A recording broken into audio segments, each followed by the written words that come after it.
This is the second year we're doing free college workshops. Last year around December, we started with several college admissions workshops with topics like the admissions requirements or the admissions timeline that we'll be going through today.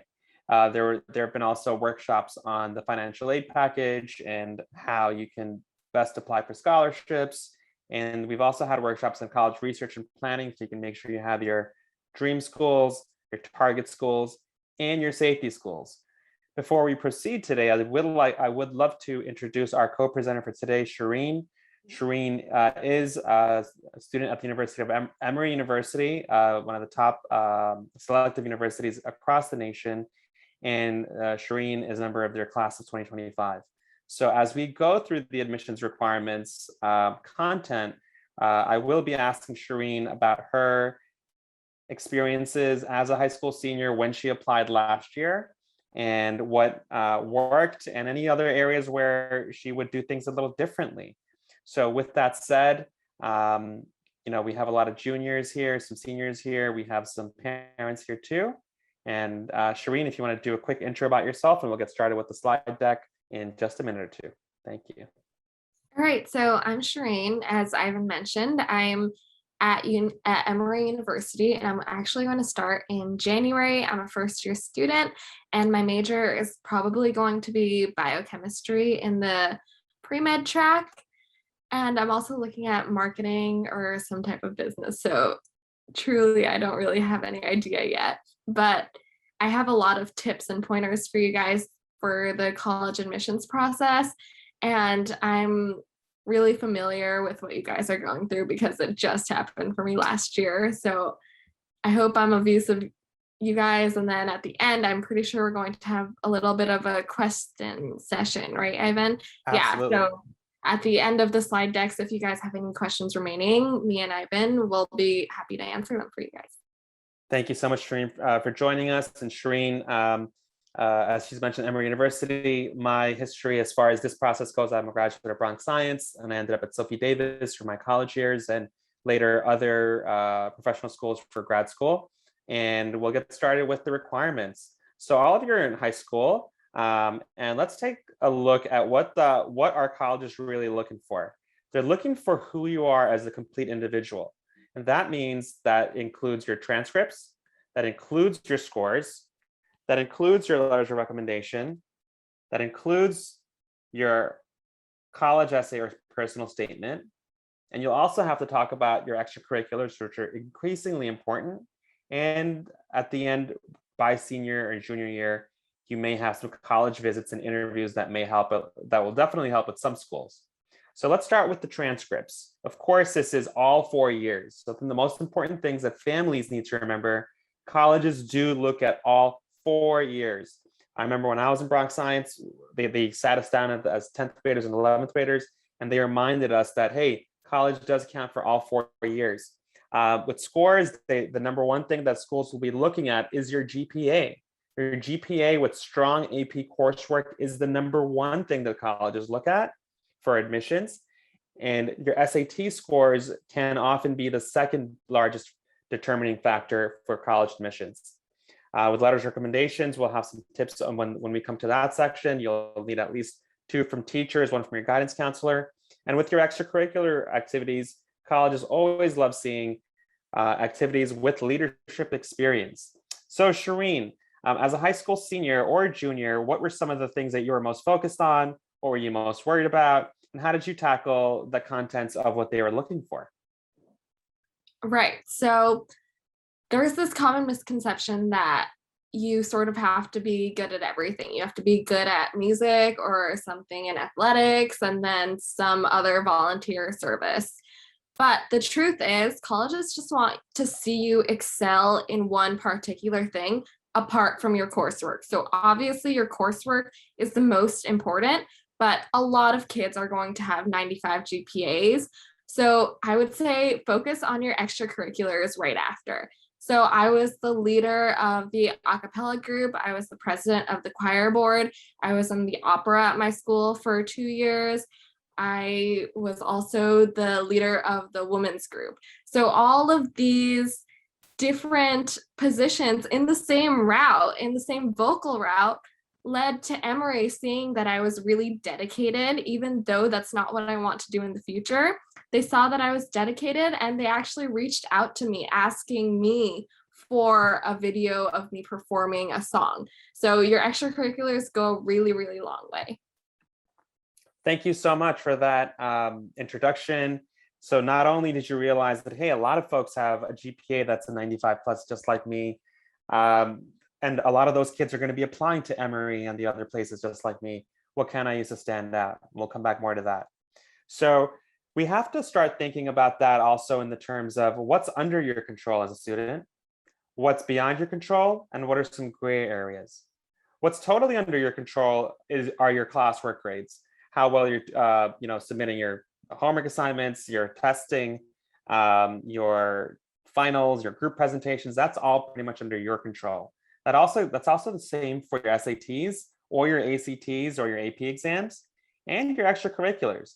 Those things are determined by you, and maybe with a little bit of support from mom and dad, whether it's the drive you to your extracurricular activity or drop you off at classes for this or that. And there are some things that will be beyond your control, like the teacher's recommendation, like the guidance counselor's recommendation, what's high school you attend.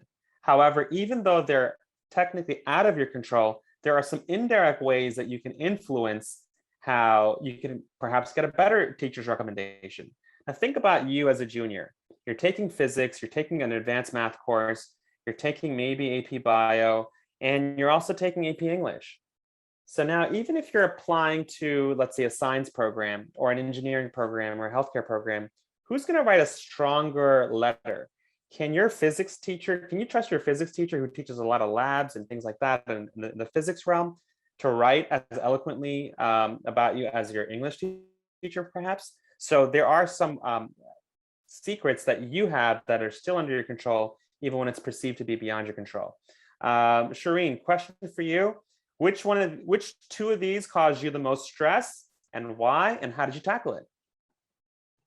So I would say, as for many people, the standardized tests and the GPA, both of them cause a lot of stress because it's constantly being thrown at you. That's the one thing that extracurriculars are up to you. You choose what you want to do. But for the standardized tests, you practice, and then you sort of get frustrated because you're not seeing that much result in what your test scores are showing as. So what I would recommend for that is the consistency is key. Even if you get in 10 minutes of practice every single day, you're going to notice a big improvement in your scores. So I would say be consistent in your test taking and practicing, and also for your homework. That helps a lot for your GPA. Anything else cause you any other anxiety, or did you feel like everything else was mostly under control? I think also timing with the extracurriculars. I would have to stay at school until 7 p.m. on some days and then wake up at 6 a.m. So your time management, you have to be really good at that. Awesome. We'll come back to that in the future slides. Thank you. All right, let's go more deeper into the high school transcript. So for a lot of you, I see some sophomores here, some 11th graders here. Keep in mind, like we said, all 4 years will be seen. Your final grade that you got in freshman living environment or sophomore year geometry, all of those will be showing up on your high school transcript for colleges to see. So even if you're starting off in the mid 80s or low 90s, and you know you're a higher caliber student, and colleges see that swoosh or that the upward trajectory, that's what they want to see, upward growth and trends. Let's say you started off really strong in 9th grade, but you went, plummeted. Colleges don't want to see that. Even if you did face a little bit of a drop, they always love seeing that journey come back up towards a more successful or higher GPA, especially if that's what your talents and effort allows. You also want to start thinking about taking challenging courses. If you're just loading up on the easiest classes you can take just to have a high GPA, colleges will see that. They'll say, hey, this school offers at least 6, 7 AP options and these 10 honors classes and these cool electives. How come they're not trying that and taking all the easiest classes? They will want to see students challenge themselves with APs, with honors classes from a younger age. And of course, don't overload yourself with APs to the point where you're drowning in pressure. You have to find the right balance that works for you. So with that said, around high school transcripts, do you think there are any courses that you took either early on or throughout high school that allowed you to stand out when compared to your peers that had similar grades? Right. So I mentioned that I am going to major in biochemistry. So I knew that I really liked science from freshman year. So I joined the research class. So I took that all 4 years, which showed my dedication in science. And I also did better in my AP bio, AP chem, AP physics courses than the rest of my AP courses. So it was my college was able to see that I do excel in science and I'm putting a lot of time into it because research is a lot of time. You have to come up with a whole 20-page research paper at the end of the year. So that's what I did. I sort of showed my efforts in my course of interest. Thank you so much.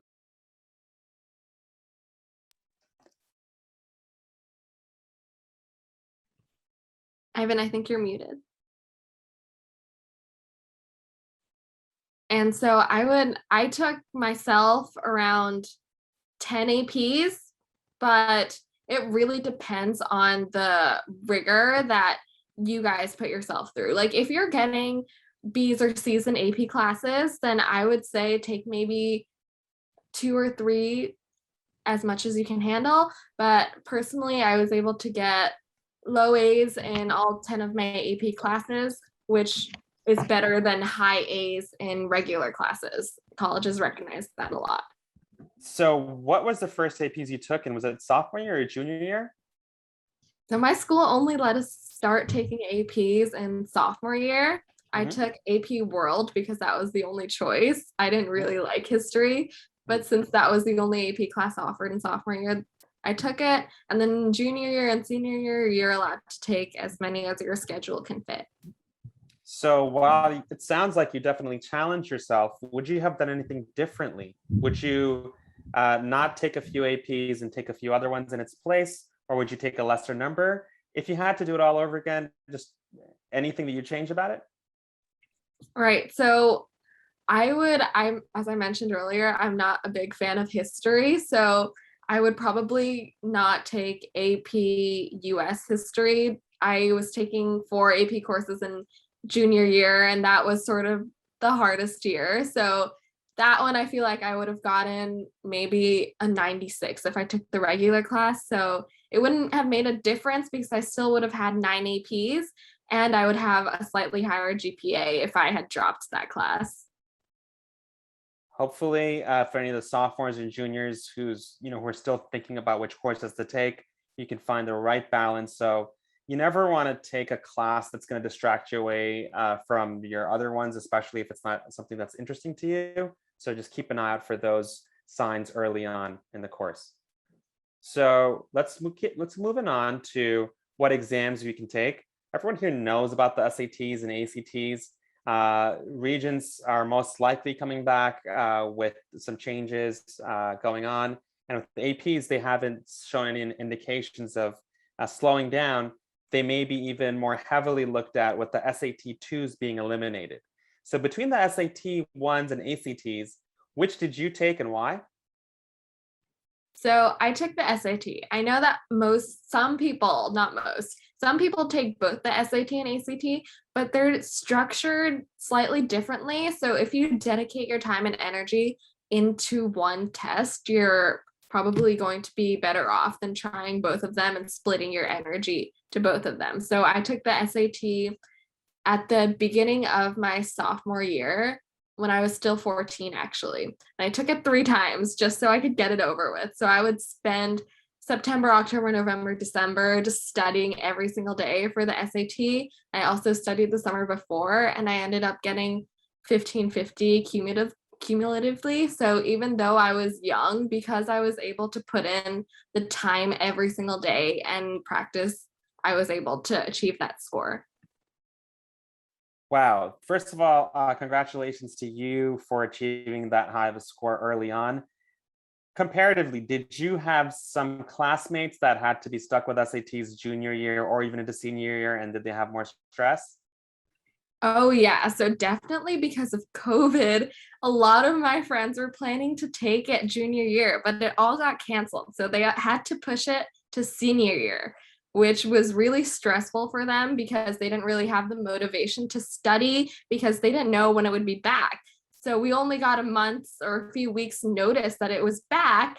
And then everyone was sort of like last minute trying to study. And I know a lot of my friends who are smarter than me who ended up scoring less just because they sort of didn't have that time management and they didn't think later on, I'm going to be busier. It's going to be harder for me to tackle this test. So if they had thought about it a little bit earlier and done it maybe early junior year or sophomore year, then they may not have been stuck with that problem. Thank you so much. And of course, whether it's a reflection of talent or work ethic, sometimes it's also timing. I personally believe that almost every kid has a very similar level of caliber, but the work ethic can differ, and sometimes timing can work out. In this instance, Shireen's decision to take her SATs early on helped because when her class endured it, it was during the pandemic. So if just another reminder, even if you don't have the strongest GPA, a good SAT score can help you get noticed. So SAT scores can help round out any um, deficiencies that your overall GPA may have. And again, you can take it a few times, and it's not the entirety of your application. There are colleges that are test optional. That's very different from test blind. And um, just keep those things in mind, and we'll talk about it more during the topics for just the testing topics. So we've already gone through this. You decided to take the SAT. Did you know of anyone who took the ACTs? I know one of my friends took the ACT and she got into Columbia early decision. Do you think So it was the it ACT definitely, that did it, or was there other aspects of it that oh helped you? no, she was going to major in English, so that's what she applied as. She applied early decision, and also she had a lot of publications, so she had a lot to show for it. But it's not just that the ACT, I mean, the SAT is your route into college. You can take both, and you'll be successful. Thank you for that. And for anyone who's interested in applying to the Sophie Davis Medical School, the CUNY Medical School Combined Program, the ACTs are often a requirement for that, for entrance there. I remember back when I had to get accepted, that was a big requirement. So just keep in mind that the two different options you have. So the personal statement, there are several options you'll have. You'll have at least 7 options from in the Common App. With the Common application we'll get to. But the college essay is something that a lot of students tend to stress over. They're worried sick over, oh my gosh, what if I mess this up? What if I mess that up? If you had, and of course there are the official ones, personal statement, and there can be extra ones like supplemental ones or college specific ones. What would you say to all the kids that are, if you had 3 tips, what are the top 3 tips for all the students after you that are a little worried about the personal statement aspect of the college applications process? Okay, so personally, when I figured out about the college essay, I was like, my life has practically been handed to me. I haven't been through, well, obviously, I've been through hardships, but some of my friends wrote about their parents getting cancer or like devastating stories. And I was worried because I was like, I don't have past trauma that I can write about. So the big thing about this is that you can take the smallest little thing and make it into show all your personality traits. So one of my friends wrote about a hiking trip that they went on, and that's so small and menial, just a hiking trip. But they focused on how they were able to overcome some challenges that they faced on the hiking trip, and it sort of showed their spontaneity, and it showed their determination, it showed their work ethic. So there's a lot of little things that can show different aspects of you that your GPA doesn't show or your extracurriculars don't show just by using this personal statement. So I wrote about how I got sick before preschool and my parents had to shave my head. and I didn't really know English that well. So I had to go into preschool as an alien, sort of. So it sort of showed how I was able to overcome those challenges and still be able to get along with the kids, even though some of them bullied me. So that's what my personal statement was about. Thank you so much. And just a clarification, there are 7 prompts. One or two of them can focus on a hardship or a personal challenge that you encountered. And there are other options. So while Shireen spoke about some of the ones that she explored a little bit more in depth, and maybe some of her classmates, there are plenty of options for anyone to choose from. So would you say the personal statement has ever will it help most kids or hurt most kids, just having a reasonably presentable personal statement? Or is it like a big aspect? Is it a big factor in the that it can make or break someone? It's I would say it's a pretty big factor because your grades can only show so much. And this personal essay is, think of it as the colleges can put a magnifying glass on your life in general. And it also shows your lyricism and your eloquency. So if you can put a lot of effort into these and show that you have good grammar, you can write formally, that goes a really long way with the colleges. Thank you so much, Reen. We'll keep it moving for now to the next aspect, extracurricular activities and leadership. We have about 5 to 7 minutes left for this topic before we go into the timeline. So you've already mentioned, so for extracurriculars, we'd absolutely advise students to get started in 9th grade with some after-school clubs. If you're improving your skill sets and you're able to join a team, whether it's an academic team, speech and debate, or any athletic team, that's always a way to build up that commitment to that one activity. Besides after school clubs, there's also research and competitions. Shout outs to all the Intel winners, formerly known as Westinghouse, or Regeneron competition now for the science national competition. There are writing competitions. There are other types of creative arts competitions. So whatever types of competitions you can enter where you can showcase not only your passion, but your skill sets, it's always advisable. For me, when I was in high school, volunteering was a big aspect of my life because rather than take a weekend job, I decided to commit my time to my volunteer hours. I was able to get 500 hours of time at the North Shore Hospital. And later on, I came to find out that that was the same hospital that treated my father, that my kids were born at. So it's just cool. That was also the hospital that my residency match in. So it was cool to see 500 hours as a kid. When I opened up my residency letter in medical school, it's the same hospital. So you never know what types of clinical experiences can come back and close the loop in a beautiful way in life. Internships, as high schoolers, there's a summer youth employment opportunities through the New York City. There's great youth internship opportunities there. And of course, there's work experience or personal projects. So if you had to choose 2 or 3 from here, Shireen, besides your dedication to your orchestra and choir, are there any other items that you took part in or leadership opportunities where you felt you got noticed by the places where you're accepted to? Oh, for sure. So I took full advantage of my summers instead of lying around in bed. I wanted to show my dedication to science some more. So I volunteered and took an internship at the Stony Brook Biochemistry Lab.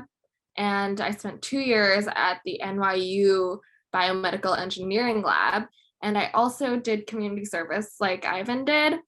And I did that while I was studying for the SAT, actually. So I was tutoring kids for SAT at Kappa Academy while I was studying for it, which counted in as my volunteer hours. And I ended up getting the gold prize for the Presidential Award of Volunteering.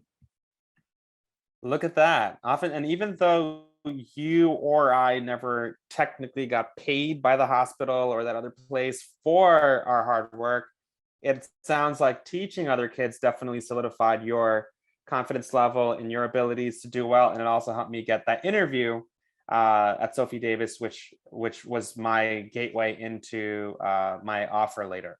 So letters of recommendation, you got to have at least 2 from teachers. You got to have 1 from your guidance counselor. even if you know you want to be an engineer, you've grown up around engineering your whole life, and you're really passionate about physics and calculus, you got to remember that colleges, when you're applying to that engineering program, all the other students and applicants will have 97 GPAs, they'll have AP physics, AP calculus. How are you going to stand out? Oftentimes, it'll be the letter from your English teacher or your history teacher or your economics teacher that can help you stand out in a science-heavy application. Shireen, any tips that you would advise everyone else to have a well-rounded letters? Right. So you don't have to ask the teacher that you did best in their class. So if I did really good in biology, I wouldn't ask my bio teacher for a letter of recommendation. Yeah, I excelled in her class, but she didn't see me put in the grit and come after school every single day for extra help. So I asked my AP chemistry teacher because she's a really good writer. She's also my research teacher. So I had her for 3 years, sometimes twice in a day. And I would always come after school just to talk to her because I had that connection. And I also asked my vocal teacher, who's also really good at writing. And I also spent a lot of time with her after school. So these two teachers I had built really close connections with, and they truly knew that my heart was into these activities that I participated in. So they were able to write genuinely good recommendation letters for me. Amazing. And it looks like those choices worked out. And to students, I know it can sometimes feel nerve-wracking to ask a grown-up for a teacher. You don't want to bother them, but it's a part of the jobs of teachers and guidance counselors, frankly, to write these letters. So never feel afraid. It is your human right. It's your right as a student. And oftentimes it makes the teachers feel nice and appreciated that, hey, they asked me for it, and they'll take that responsibility and a long way. So college visits. College visits are always helpful. Some colleges put a little bit extra weight if you've been able to visit, take a campus tour, speak to an admissions rep, attend like a weekend conference there that's designed for high schoolers, so you can get a little element of what the living on campus will be like. All of those can go a long way during application time.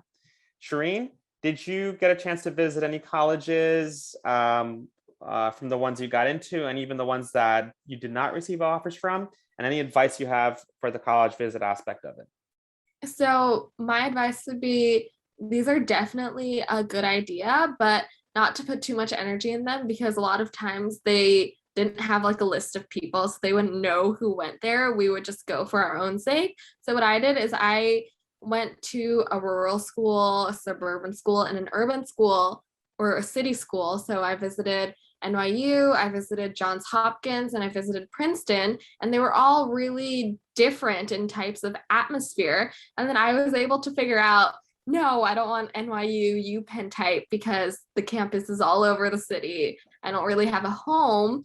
I really liked Johns Hopkins because it was sort of suburban, like it's not going to be like Cornell where everything is so far away, but there was a city right outside of the campus and we were able to have our own little campus. So I recommend going to different types of campuses instead of focusing on going to all of them. So the different types, again, one in a city environment, it's urban, one in a college town, oftentimes it's rural, and one that can be a little mixed, like Hofstra University. It's in the suburbs, but it's close to a major metropolitan area. So you have 3 different types there. And as we wrap up the first presentation, did you have any college interviews? College interviews are often towards the end. You've already submitted your application, but you haven't received an offer yet. And they want to send an alumni to meet you at someplace public or through Zoom like today to ask questions about yourself. What are you interested in? How do you spend your free time? The number one question they're asking themselves is, how will this student spend their time on our campus? And can they contribute to our campus? So what was your college interviews like? Anything memorable from? So I actually personally didn't have any college interviews. I saw that some of my friends did. And it's basically an alumni asking you questions to get that other side of you. It's definitely not needed. They say that the SAT is optional and college interviews are optional, but I would say that SATs are more mandatory and college interviews are a little bit more optional. But since it's the alumni, it's not like you're going to get an insider edge as long as the alumni puts in a good word for you, it won't harm your application. But I'd say on a scale of 1 to 10, how much it helps, it'll probably help like a 2 or 3, because I know that some of my friends who did the interview still got waitlisted or denied from the colleges that they really wanted to go to. Definitely a factor of it, but it's not as big as some of the other ones you've mentioned before, like your leadership, extracurricular activities with leadership, or your letters of recommendation. But it's always a nice thing to seal the deal if you've reached that point of this application process. So just to, in summary, they will be looking at the whole person, the whole individual: transcripts, scores, letters of recommendation, personal statements, extracurriculars, online applications, interviews, and visits. At this point, we'd like to quickly open it up to questions from the audience. The questions can be for Shireen, who's just gone through this. It can be for myself or the entire team, as I switch the presentations, and we'll talk about the timeline between now and when your applications are out. So please, to all the attendees, please take this moment to type in some questions that you have into the chat box for everyone, so everyone can see your question, and then we can have a quick 5-minute Q&A session, and then go on to the final portion of today's presentation.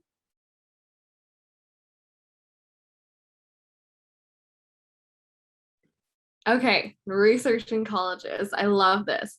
So what I would do is definitely don't skip your safety schools. So I know that it's very tempting to only apply to reach schools and your target schools. Target schools are basically schools that accept students with your type of GPA, and safety schools are the schools that you know that you'll get into, and reach schools are the ones that are sort of above your GPA. So I recommend, first, you have Google at your disposal, right? You have Google, you have your guidance counselor, you have so many different resources out there. So what I would do is search for the major that you're interested in, and then look at private and public universities. Then definitely don't skip from, so what I did was I applied to Stony Brook, UConn as my safeties, but I skipped a lot in between. Like Northeastern also could have been a safety for me. I could have also put Virginia Tech or Georgia Tech, but I skipped all of those and I went right into my Johns Hopkins, Emory, Columbia type decisions, right? So I would say definitely get the middle portion as well. Ivan, do you want to go over the scholarships one? I feel like you would be better at the scholarship question. Feel like the scholarships one, there are some really, really good apps. I think the quickest advice I can give is there's an app totally for free called Scholly. It's called the Scholly app. We have an entire presentation that we'll make available like this for the entire FAFSA application, because FAFSA is not only loans and grants, but also through that you'll have access to other scholarships that you may be opened up for. Also for the CSS profile. So there will be an absolutely different free workshop available to all you guys around financial aid. But Scholly is my best recommendation for scholarships right now. And the next question, how important are AP exams and PSATs? Great question. Definitely say that obviously SAT is the most important. It's basically your ticket into college. And then your APs, you're saving a lot of money, because on my APs, I scored 4s or 5s on them, and colleges accept them as college credits, meaning that the exam that I spent $95 on is now going to save me $10,000, which I would have to take in college, because my APs count as 3 credits, which is a normal college class. So if you take your APs seriously and you do well on them, they're actually going to save you tens of thousands of dollars. Like, I'm able to miss this whole semester. I'm able to graduate in 3.5 years because of my APs, because of those credits. And the PSATs, nobody actually looks at them. So they're basically just a little bit of a practice to get you into the SAT. I would say if you're in your senior year, definitely don't worry about the PSATs. But what it does is it basically qualifies you for a small amount of scholarship money if you score in the top 3 or 4%. So you get, I think, $1,000 or around there. So that's what the SATs are for. And oftentimes the National Merit Scholar tag, it's more of a recognition that can help you in your award section than the actual dollar amount itself. You're thinking $1,000, I'm not gonna, like work so hard just for an extra $1,000 from this. But it's really that designation that, hey, it's a National Merit Scholar, semifinalist or finalist, that can help get you noticed if everything else is give or take the same. AAU teams for extracurriculars, it doesn't always have to be JV and varsity through your high school. If there's room to list athletics that you're able to do in the community and intramural leagues or setup leagues, that should absolutely go a long way. It may not make you eligible to get an athletic scholarship.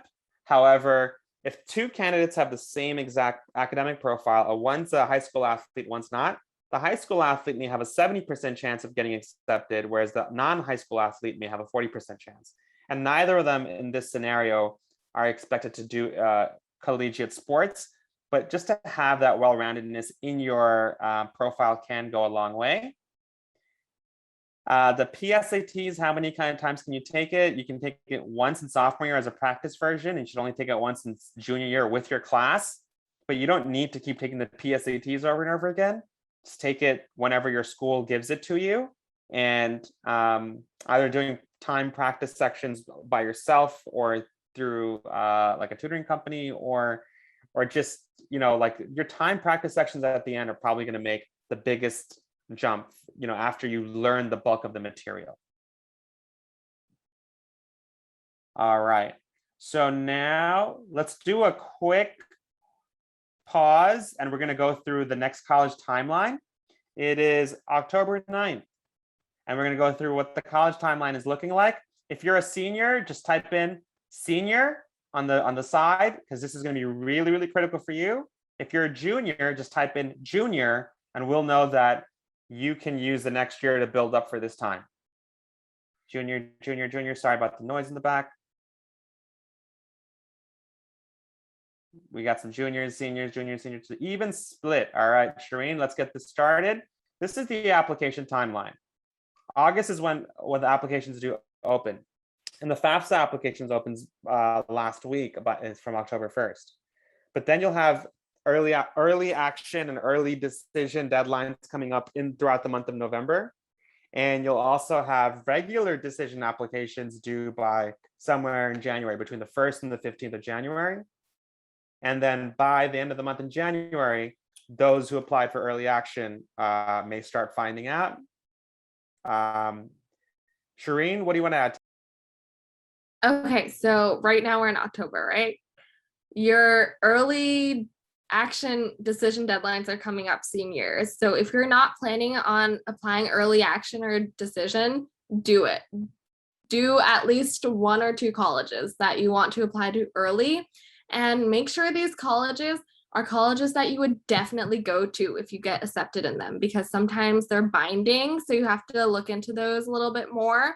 But if they're binding and you would definitely go to this college, definitely apply before the November 1st deadline. And for juniors, I would say right now, start studying for the SAT if you haven't already.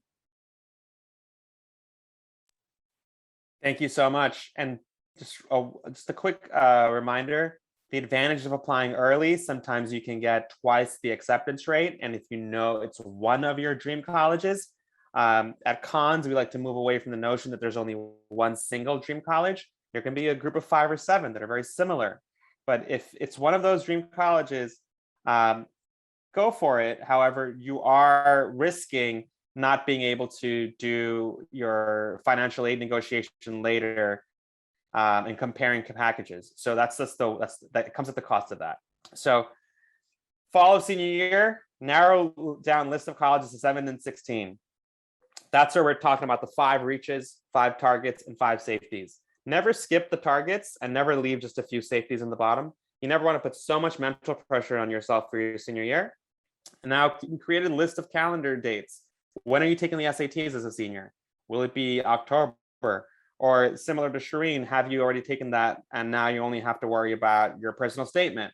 Any other final registrations and deadlines?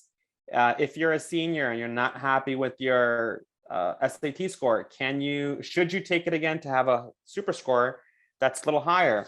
Do you want to use this opportunity to shout out the students that do well on the August SATs at cons? We had a 1590, 1510s, 1520s. We had a bunch of 1500s and some 1400s. And for some of those students, it was their first time. And for some of those students, it was a second time, and they were able to use a super score to have a really, really top score. If you are going to apply early or decision or early action, just keep in mind what the differences are. We'll go through that in future presentations. And please remember, it may increase your chances in the fall, but you may have some challenges around the financial aid later. So apply at your own risk. So moving forward, besides the second draft of the personal statement, now is that time you have to start recruiting your teachers and asking them for letters of recommendations. And especially if it's last minute, you should have done that earlier. If you've missed that, that's when it's last minute. By now, if you're a junior, visit your guidance counselor at least 3 times. Visit your guidance counselor at least 3 times this year, just so you can get that relationship established with them. And by November, December, hopefully you're completing your FAFSA application. Shireen, between November and December, what are the top 2 things you remember as a high school senior last year, from the time between October through December? Go for it. October through December. Okay, so I had a lot of early deadlines in November. I applied to about 5 schools early. Only one of them was binding. And obviously I didn't get into my binding one because it was my reach. And so a lot of November was writing these supplemental essays, getting my applications in. And then around the end of November, I was sort of waiting for my decisions until December, mid-December. And I would definitely say don't use the wait time to just wait for your decisions. Use the wait time to write your regular applications because those are due January 1st. So really all of December, you're writing your regular application, and all of November and October, you're writing your early applications. So even if you have applied early, you can't have the luxury of sitting back and kicking your feet up just in case it doesn't go the way you anticipated or hoped. You have to have some contingency plans, some backup options, correct? Fantastic. We'll keep it moving. By December and January, it's a lot more administrative paperwork, photocopies of the applications, and just keep documents, have them all saved on the clouds, not just your computer if anything happens to it. Email it to yourself, and anything that you're able to save an email so that it's on the clouds. Have your high school send your transcript to all the schools you're applying to. Give your counselor the correct forms they need to fill out. So it's a lot of running around and managing grown-ups. Here you are as a high school senior, it's a stressful time. You're gonna have to get all these documents and get the sign off from grown-ups, and especially after we've all come back from COVID. So it is a stressful time. I'm gonna move on to the spring of senior year, and then we can open it up to the audience for all the questions for Shireen or for the rest of our team. By the spring, good news is upon you. Hopefully by now, you're staying active in school, you're attending classes regularly, you're notifying, you're starting to get your acceptances. From March, you may start hearing from some local places, from some state places. By late March, some higher tier schools. By the first week of April, all the top tier schools, whether it's Ivies or similarly competitive colleges, are getting back to you with the good news about you getting in, or the bad news about you not getting an offer. And even for those who are receiving the amazing news of getting into college, certain schools, you'll also have to start figuring out how to wait for the financial aid package. So that's something that will be a big factor. You got to work with your counselor to match up what your financial aid offer is to how much your parents can really pay. Junior and senior year is a really important time that students and kids are really speaking very, very openly with your family. You may have some awkward conversations around tax returns and family income, and hey, I thought we had less than this or more than this, and we need to fit this criteria. And you can't let all of those demands of this world, cause any tension within the family. You and your family come first, make the decision yourselves with their blessings and support. And just know that everyone else, your teachers, to us leaders at cons, and to your counselors, are all here for you.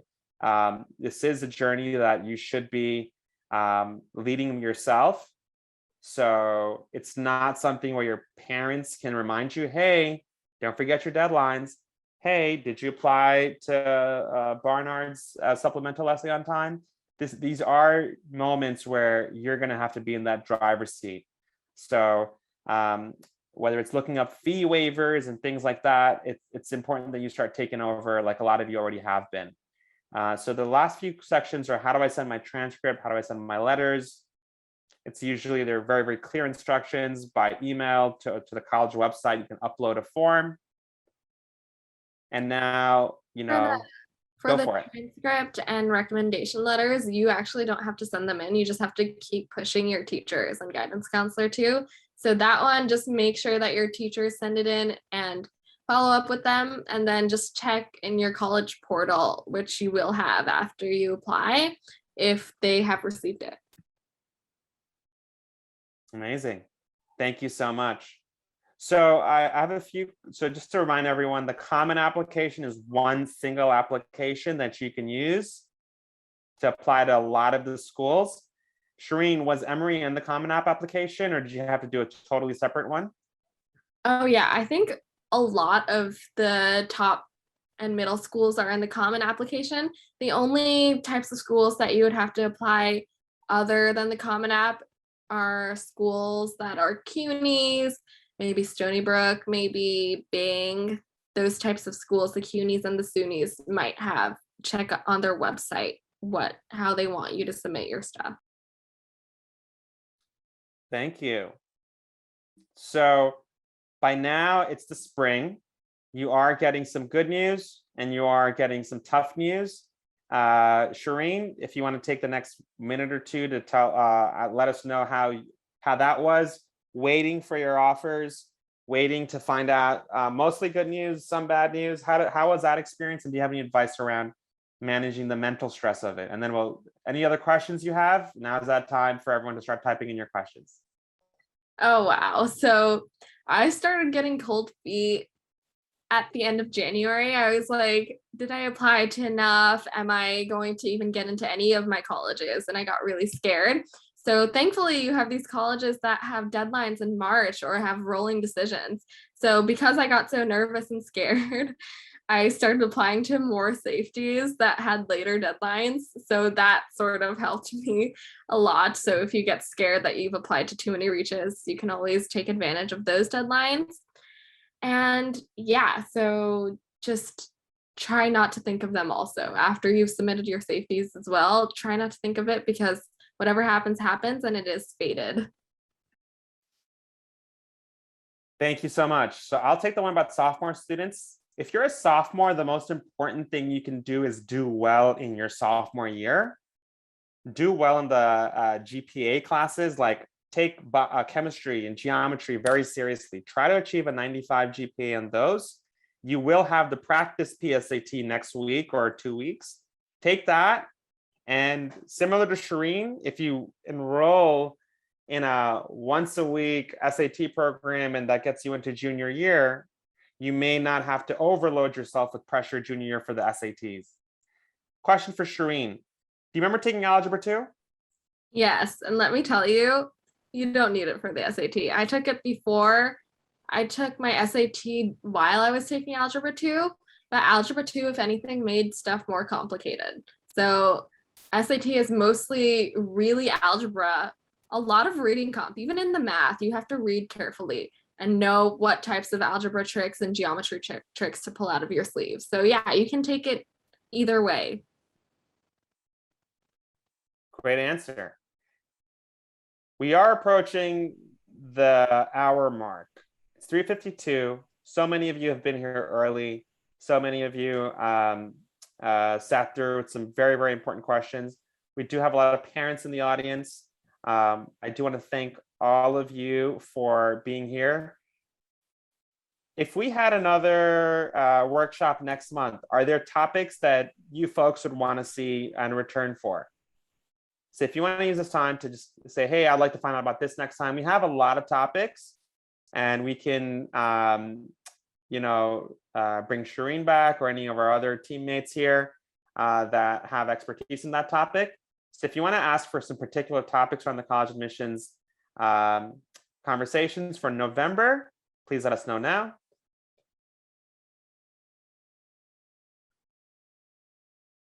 Absolutely. Oh, that's right. Extracurriculars, sophomore year is a huge time for extracurriculars. You don't want to have them pile up on junior year.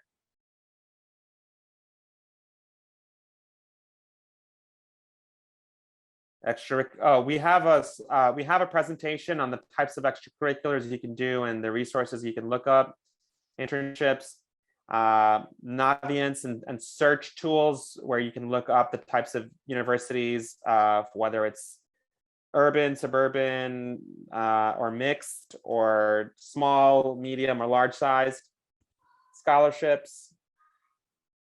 That's testing. what I used. It's really helpful, Naviance. Amazing. Anything else besides Naviance that you want to leave them with?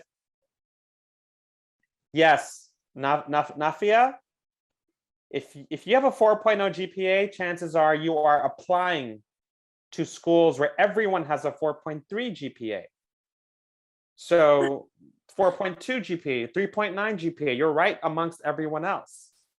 So you're gonna need the extracurriculars to help you stand out because your competition also has that. So that's where the extracurriculars and the teacher's recommendation can help you stand out, even when compared to someone with a slightly higher GPA. Yeah, for sure. Amazing question. Amazing question. That's where your extracurriculars really help you stand out because you already got the academic profile covered, it seems. And hats off to you for all the hard work that went towards that terrific, outstanding, impressive GPA. All right, Shireen, I want to, on behalf of the audience, I want to thank you for your time. I really learned a lot every time we do these presentations with different cons leaders. We're really excited to hear about how it goes in Emory. For you, is there anything else in Emory you're really looking forward to? And any last minute advice for the crowd and audience today? So one more thing that I want to mention is Emory is a really small campus, which is what I also wanted. There are probably 1.5 thousand students at my campus, which means that the teachers have a lot more attention for you versus a campus with 40,000 undergraduate students. So if that's something important to you, look at colleges where the student size is smaller and then you get more of the teachers' times and then you get more perks, Amazing advice. Large environments, middle-sized environments, smaller sized, more cozy environments, each have its positives and negatives.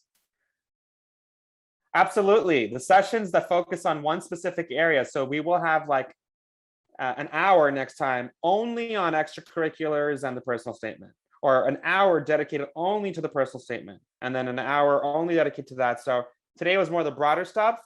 We will absolutely go into the deep dive stuff. We recognize that students in New York City or the neighboring areas don't have too much access to the guidance counselors because of resources and staffing issues and COVID. We do hope Scholly app. It's the Scholly app that can help and start using Google to start Google searching scholarships for writing, scholarships for creative arts, scholarships for this, and don't be afraid to apply for those. And again, we're gonna be having another one hopefully on November 3rd, Saturday, maybe not November 3rd, excuse me, November 7th maybe. I'll just tell you what the next one is. Pardon me, Saturday, November 6th. So we hope to have one again on Saturday, November 6th, early on before the holiday season is upon us. And we'll try to get a survey out to see what the most popular topics are. And we'll be back all for free for all of our students here at Cons. All right, everyone. Thank you all so much for joining us and for your time today. Thank you, Shireen. Thank you, Tassine, and thank you to all the parents. It's a privilege getting to work with all of you.